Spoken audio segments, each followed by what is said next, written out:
This is what you remember. D-Day, Sherman tanks, American soldiers fighting with raw courage. But pause for a second, because war is not about bravery, it's about cold, hard math. 750 tons, that's the ammo, gas, rations, and coffee one U.S. infantry division needed per day. If they were attacking, that doubled to 1,500 tons. If the supply line broke, the entire campaign failed. America's problem wasn't defeating Germany, it was defeating geography. How do you move 18 million tons of material across 3,000 miles of ocean, an ocean infested with German U-boats? 1942 was the worst year. U-boats sank Allied ships faster than anyone could build them. Britain and the Soviet Union were on the brink of collapse purely because of dwindling fuel and food supplies. So, how did a nation thousands of miles from the front line manage to sustain an unending stream of supplies, creating the decisive difference in the war? The answer isn't in Patton or Eisenhower. It's in the logistical war machine built on the unsung innovations.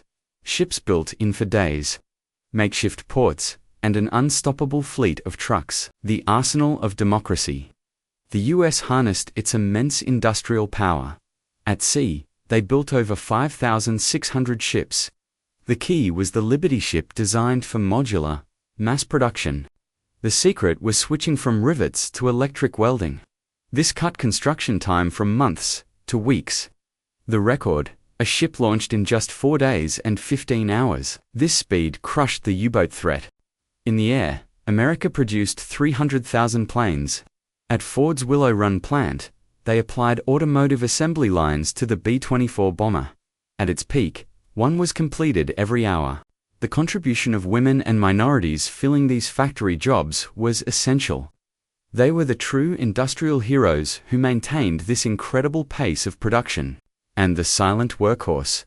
2.4 million GMC 6x6 trucks, designed to be simple, durable, and repairable in any European field condition. This machine didn't just create supplies, it created confidence. The belief that the supply line would never break was a weapon in itself. The Battle of the Atlantic was a technology race. U-boat wolfpacks were countered by the convoy system, and the rapidly built escort carriers, CVEs. Centimetric radar was the game changer. It could see U-boats through storms, eliminating the Germans' night hunting advantage. They simply couldn't hide anymore. Sonar and the Hedgehog. Once detected by sonar, the Hedgehog anti-submarine mortar allowed destroyers to fire small charges forward, killing U-boats without losing contact. The Germans responded with acoustic torpedoes.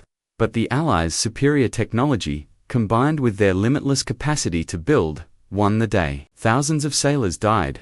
But by 1943, the tide had turned. The safe passage of those 18 million tons was finally secured. This paved the way for DID. Yet, an immediate logistical crisis emerged. All major ports were destroyed or blocked. The Allies brought their own solution: Mulberry harbors. This civilian engineering marvel was towed across the English Channel and assembled, offloading 500,000 tons of cargo in the first few days. But as forces pushed deep into France, the supply line stretched over 500 miles. Tanks were running dry, guns were silent, logistics became a nightmare. The answer was the Red Ball Express, a dedicated, closed-loop truck network, operating 24 hours a day, 7 days a week. Scale: over 5,900 trucks. In 83 days, they delivered over 400,000 tons of supplies, single-handedly fueling General Patton's lightning advance. 75% of the Red Ball drivers were African-American soldiersmen who faced intense racial discrimination, yet performed this vital, dangerous job. They drove through constant danger, exhaustion, and the risk of ambush, sleeping in their cabs. They were the unsung heroes who kept the entire campaign from stalling. Another bold innovation: Pluto pipeline under the ocean, pumping 1 million gallons of fuel per day directly from Britain to France. Their achievement was priceless. It ensured the supply stream remained unbroken, even when the weather and conditions were at their worst. This is the crucial difference. While the US embraced industrial power, Germany was bogged down in manual, outdated logistics. Germany relied heavily on rail, which was easily sabotaged, and horses for frontline transport. They utilized over 2 million horses throughout the war. This lack of fuel and steady supply was the main reason Germany's final major offensive, the Battle of the Bulge, failed. German tanks literally ran out of gas. The US learned from the mistakes of WWII and built a system that solved the problem before it happened. Germany did not. The superior logistical organization and industrial might of the United States are the greatest